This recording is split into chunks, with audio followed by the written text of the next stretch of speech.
Siz olan dostlar necəsiniz? Ümidvaram ki, yaxşısınız. Bugün sizlərlə birlikdə kutu atılım videosuna qarşınızdayım dostlar. Bugün sizlərlə dostlar 6-cı videomda boya pası açmışdım. İndi isə burada təzə koftalar gəldi dostlar. Bunları ataq sizin qabağınızda. 150 elmasımız var. Başka koftalar var dostlar. Keçən videoma yaxşı bəyəni gəlmiş dostlar. Çox adam baxmamışdı. Daha neyse. Getdim. Yallah. Bismillahirrahmanirrahim deyib atırıq dostlar. Yallah. 15 vurdum dostlar. Görək nə çıxır. Ey amma. Heç nə çıxmadı birincidən. İkincidən vuraq. Ən pisi çıxdı. 2 3 heç nə çıxmır dostlar. Birini də vururam. Gəlin dostlar. Sizin şərəfinizə. MP5 verdi.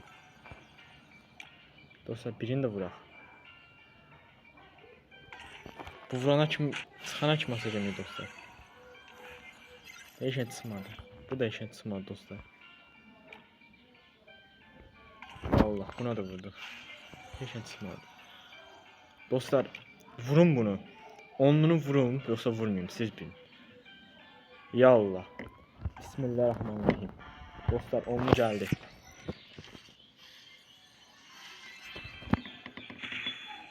Dostlar, short çıktı. Short istiyordum elə. Short istəmirdim, koftanı istiyordum. Short çıktı dostlar. Bakın belədir short dostlar. Bütün elmas bastı. İndi buradan da gələcək də elmas olsun ki.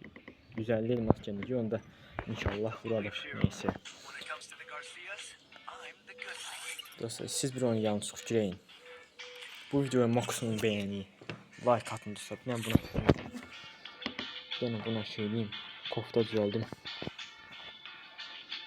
Yoksa yok, bu kalsın. O bir sen düzeldik dostlar. Bu kalsın. Değgirim.